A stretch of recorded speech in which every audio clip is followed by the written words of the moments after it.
Oh, hey, you know, tomorrow is February 1st, which means it's time to start getting ready for Valentine's Day. And what better gift to give that special someone for Valentine's Day than a heart? Oh, not this kind of heart. I was talking about an edible heart, although I guess a cow's heart is edible.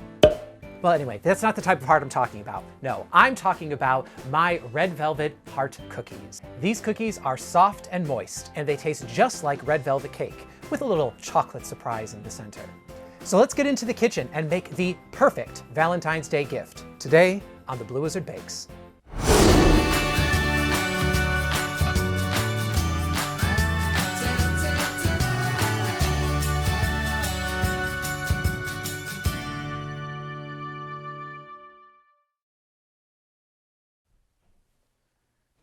All right, and whoa.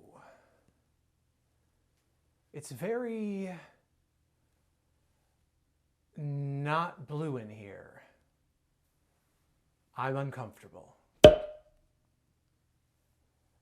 Yeah, I got that, but couldn't you have found like, you know, blue hearts or something?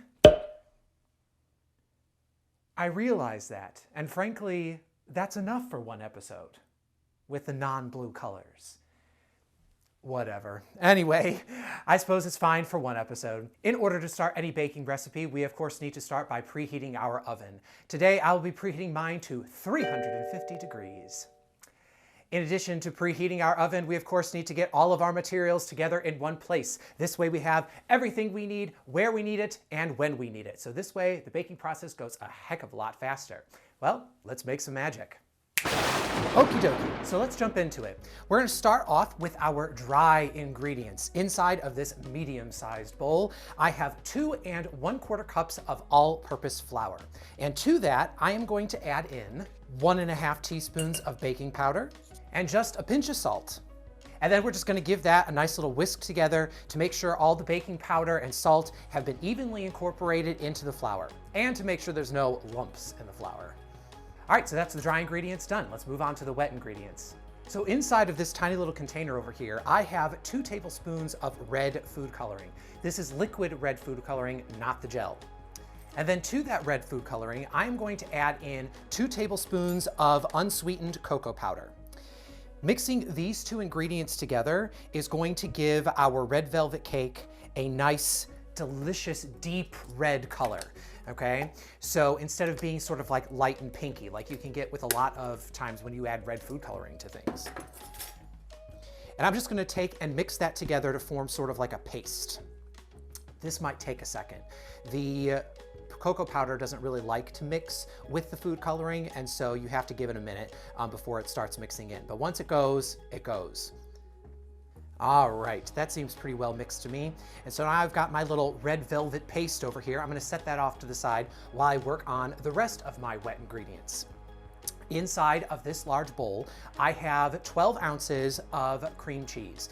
That's 1½ sticks for those of you who measure your cream cheese in sticks. And then speaking of sticks, we need to add another stick. We need to add a stick of butter. That's 8 tablespoons of unsalted butter.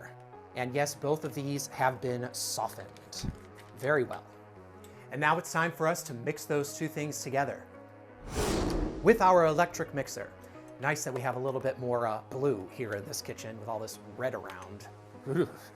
Anyway, let's mix those 2 together.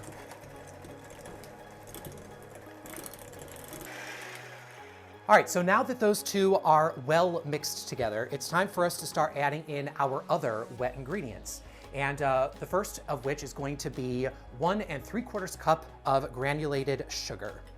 Then we're gonna take and cream that sugar into our butter and cream cheese.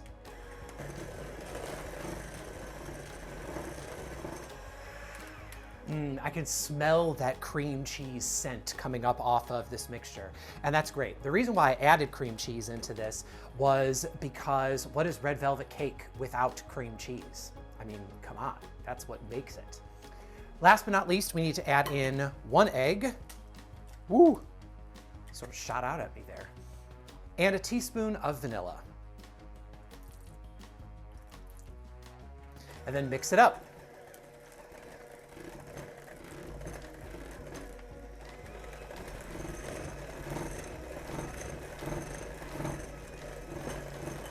right, I'm going to scrape down the sides of my bowl just to make sure we're going to get everything nice and evenly incorporated. And now we have 3 different mixtures. We have our wet ingredients, we have our red velvet paste, and we have our dry ingredients. Now it's time for us to start to bring them all together. So I'm gonna start by adding in my little red velvet paste that I've made between the cocoa powder and the red food coloring. And you guys are gonna see this is gonna give it a nice deep red color. All right, and then I'm just gonna mix that in by hand because, you know, why use the mixer if I don't have to? This stuff is pretty liquid, so it should work out fine. Look at that red color. Perfect for red velvet. Kind of still wish it was blue though. All right, and then last but not least, of course, we need to add in our dry ingredients. And so I'm gonna sort of just dump all of this in, and then once again, I'm going to mix by hand. I do not want to overwork in my flour or else the cookies are going to be tough. These cookies are supposed to be nice and light and soft and cakey. We don't want a tough cookie. All right, so that's our cookie dough done. Now that our cookie dough is done, it's time for us to start rolling out our cookies.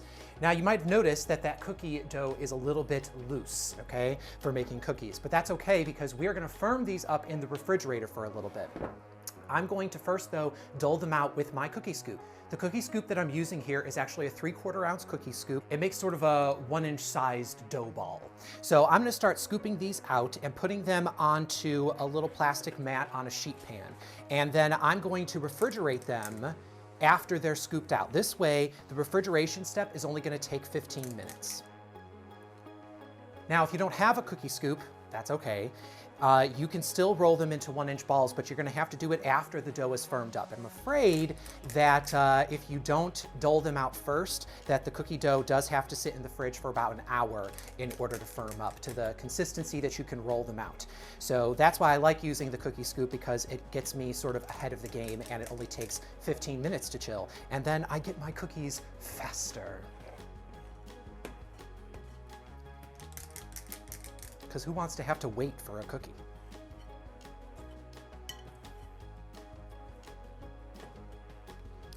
All right, so there's the last one, and I was able to get 35 total cookies out of this one batch. Now, if you didn't want all 35 of these cookies, you could of course take the dough balls, and after they're chilled in the refrigerator, you can put them into a Ziploc bag, throw them in the freezer, and bake them off some other time. You know, whatever works for you. I'm gonna go and take these and place them in the refrigerator again for around 15 to 20 minutes until the dough balls have firmed up. All right, so now our cookie dough balls have chilled a little bit, and so they're going to be a little bit easier to roll out for us. So I'm going to take and move the actual cookie balls over here, and then here I have 2 lined cookie sheets. Oh no, a red thing fell. How unfortunate. Anyway, so again, I've got 2 cookie sheets here. Both of them are lined with parchment paper. And inside of this little Tupperware container over here, I have about 2 cups of powdered sugar. I won't use all of the powdered sugar, but I want to make sure I have enough, because what we're going to do is we're going to coat these cookie dough balls in powdered sugar, and that's going to make them have a nice crackly look to them when they come out of the oven. It's going to look really cool, I promise. All right, so now we need to roll out the balls. I'm going to take off my rings for this, because this can get a little bit messy. And I'm going to take a ball and sort of gently roll it between my 2 hands and then drop it into the powdered sugar. I'm going to do that with about 2 to 3 of them at a time. Here's the 3rd one. And then we can sort of roll it around. And this is why I like to do it in the Tupperware container, because it rolls around a lot more nicely. Makes a little bit less of a mess on your hands. There you go. And then once those are rolled out, I'm going to take and place them onto my cookie sheet. I'm going to make sure to space them out about 2 inches apart on my cookie sheet. All right, and now we'll just roll out the rest of them.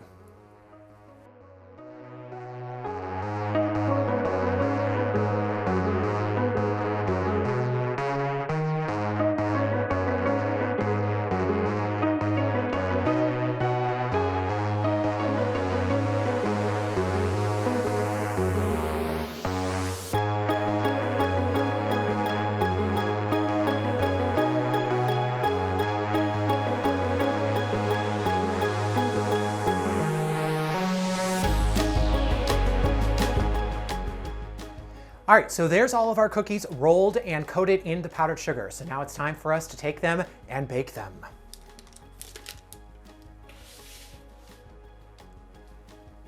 In order to bake these cookies, I'm going to place the pans on the upper and lower middle racks of the oven, and I'm going to bake them for 6 minutes. After 6 minutes, I'm going to rotate the pans and then bake them for another 6 minutes until they're finished. So while those cookies finish baking, I just wanted to take this time to let you know that the best gift that you can give me for Valentine's Day is to make sure to slap that like button down below. Also, make sure to hit the subscribe button and the little bell for notifications, so this way you'll be notified every time that I post a new video. Another way to find out when I have new content posted is to follow me on both Instagram and Facebook at the handle @JoeTheBlueWhiz. I always post there when I have something new going on, so it's a great way to stay up to date. And lastly, guys, if you want this recipe, and why wouldn't you? Make sure to click the link in the description box below, or just head straight to bluewizardfood.com. Now kids, before we take our cookies out of the oven, there's one last thing that we have to do in order to put a final touch onto our delicious cookies. And that is, we have to get our little chocolate hearts ready. These are tiny little chocolate hearts. They start to sell them around Valentine's Day. And before we take the cookies out of the oven, we should probably, unwrap them. Sometimes it is nice to be me. But anyway, make sure that you have them completely unwrapped before the cookies come out of the oven, because you need to use them right away. All right. So now our crackly cookies are fully baked, and you can see they have sort of like a little crackled finish to them, which is from that powdered sugar. Fantastic. So now we're going to take and immediately remove them over to a cooling rack in order to start cooling down a little bit.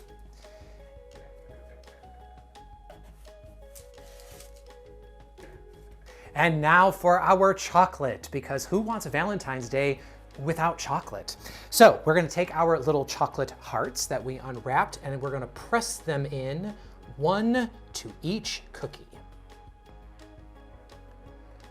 You wanna press them in lightly. You don't wanna crush the cookie, but you do want the chocolate to get nicely set inside of it. All right, these look great.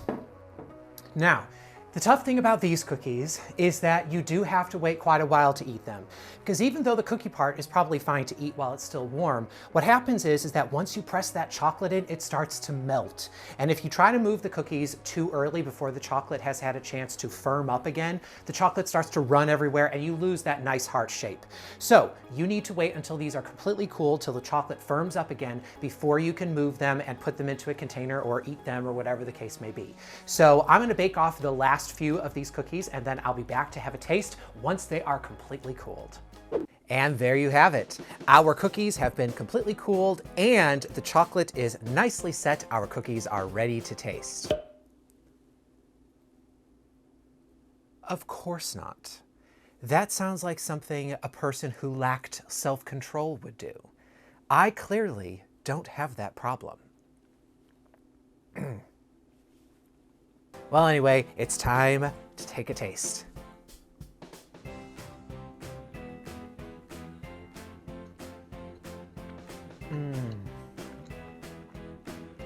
It's absolutely fantastic.